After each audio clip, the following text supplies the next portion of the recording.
Charlotte Bronte's Jane Eyre opens with the narrator, the adult Jane Eyre, recalling her childhood experiences, growing up as an orphan at Gateshead, the home of her unfriendly aunt, Mrs. Reed. Mrs. Reed treats Jane as an outcast. On one occasion, when her cousin John attacks her, Jane tries to defend herself. As a result, she finds herself being punished by being locked in the frightening Red Room where her uncle Reed had died many years earlier. A terrified Jane screams and faints. Jane soon learns that Mrs. Reed plans to send her away to school. The stern Mr. Brocklehurst of the Lowood School for Orphan Girls comes to visit. Having been told by Mrs. Reed that Jane is an evil child, he questions Jane about her religious beliefs and assures her bad girls will suffer in hell. Mr. Brocklehurst agrees to enroll Jane in his school. On the day she is to depart, only the servant Bessie rises to say goodbye to her. The Lowood School offers Jane a very different life, as the conditions there are very poor.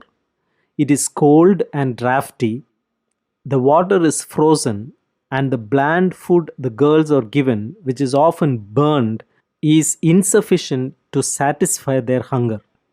On her second day at Lowood, Jane sees the cruel Miss Scatcherd punish a new friend, Helen Burns. Helen's reaction, however, is that she deserves such treatment and that she believes in Christian patience and endurance. After 3 weeks, Mr. Brocklehurst visits the school, ordering the long hair of the older girls to be cut off and lecturing the girls on the sin of vanity. Though trying to avoid notice, Jane drops her slate and catches Mr. Brocklehurst's attention. Ordering Jane to stand on a stool for punishment, Brocklehurst announces to the rest of the children that she is a liar and is not to be trusted. Jane is comforted by Helen and by the kind head teacher, Miss Temple. In the spring, Lowood suffers a typhus epidemic. Many of the girls die, and Jane learns that Helen has grown quite ill. One night, after a doctor's visit, Jane sneaks into Helen's bed and talks with her about dying. Helen expresses no fears or regrets. Jane falls asleep, and when she awakens in the morning, she discovers that Helen had died during the night. Jane remains as a pupil at Lowood for 6 more years and then becomes a teacher for 2 more. When her beloved Miss Temple marries and leaves Lowood, Jane has no reason to continue there. So she secretly advertises her services as a governess and soon is offered a position. Jane travels to Thornfield, the estate where she is to begin a new career as a governess. She is greeted by Mrs. Fairfax, the woman who had hired her, who is the housekeeper of the house's owner, Mr. Edward Rochester. Jane's pupil is to be Adele Warrens, a young French girl who is Mr. Rochester's ward. Jane hears a haunting cackle coming from a room on the 3rd floor. Mrs. Fairfax assures her that it is Grace Poole, an eccentric woman hired to do sieving. Jane finds life at Thornfield pleasant, but unstimulating. While walking out to mail a letter one day, she is passed by a huge dog and then a strange-looking man on horseback. After passing Jane, the horse slips on a patch of ice and the rider is thrown spraining his foot. Jane helps the man back onto his horse, and upon returning home, she learns that the man is her employer, Mr. Rochester. Although his manner is brusque and often offensive, Jane is drawn to him. One night, after talking with Mr. Rochester, Jane is awakened by a strange laugh and leaves her room to find Mr. Rochester's bedroom in flames. She wakes him and helps him to put out the fire, but he offers no explanation concerning these events. To Jane's surprise and disappointment, Mr. Rochester leaves early the next day without saying goodbye. 2 weeks later, Mr. Rochester returns home and holds a huge party at his house, during which time Jane witnesses his flirtatious behavior with a beautiful but cold black Ingram.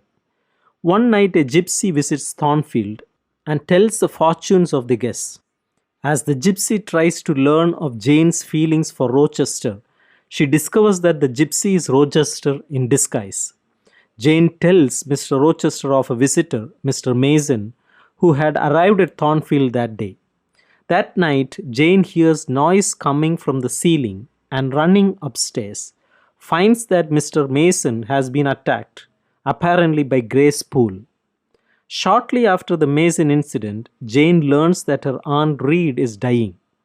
Returning to Gateshead to visit her aunt, Mrs. Reed tells her that many years ago Jane's uncle, John in Madeira, had tried to contact her. He was interested in making Jane the heir to his fortune. Mrs. Reed, however, had told Uncle John that Jane was dead. Upon Mrs. Reed's death, Jane returns to Thornfield and meets Mr. Rochester one night while walking in the garden. He admits to her his plans to marry. Jane begins to cry, but she soon learns that Mr. Rochester's intention is to marry her and not blank Ingram. That night, lightning strikes the huge horse chestnut tree under which she and Mr. Rochester had become engaged. The night before her wedding, Jane awakens to see a strange and frightening figure in her room, shredding her wedding veil. Rochester assures her that the figure is Grace Poole. The next morning, Mr. Rochester tries to rush the wedding ceremony along, but it is stopped ultimately by Mr. Briggs, a lawyer, and Mr. Mason, who reveal that Rochester is already married to Mr. Mason's sister. An angry Rochester then takes the entire party up to the third floor at Thornfield and reveals his insane wife, Bertha, who is attended there by Grace Poole. Against Rochester's wishes, Jane decides that she must leave Thornfield. Jane steals out early in the morning and boards a coach. Soon out of food and money, she desperately stumbles over the moors to a small house and begs for help. She is taken into Moor House by two kind young ladies, Diana and Mary, and their brother, the pious minister, St. John Rivers. When she recovers her health, St. John finds Jane a position as a schoolmistress in a small local school. Soon news comes that the Rivers' uncle John has died, but has left them only £10 each. One night, St. John visits Jane and amazingly begins to recount for her the story of her past life. It turns out that he has discovered Jane's real name and identity, and that she and the Riverses are cousins. Moreover, their Uncle John is also Jane's Uncle John, and she has inherited her uncle's fortune of £20,000. St. John Rivers begins to press Jane into marrying him and wishes her to join him in his life as a missionary.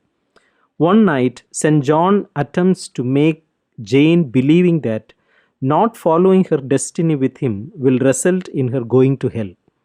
A stunned Jane suddenly hears Mr. Rochester calling her name. Sharing her new wealth with her cousins, she leaves them and returns to Thornfield. Jane is shocked to find Thornfield in ruins and learns that Mr. Rochester's wife started a terrible fire and that took her life, destroyed the house, and crippled and blinded Rochester. Traveling to look for Rochester at his other house, Ferndean, Jane is reunited with him. When he describes his desperate calling out for her several days earlier, Jane realizes that they have had a psychic experience. She agrees to stay with Mr. Rochester and to marry him.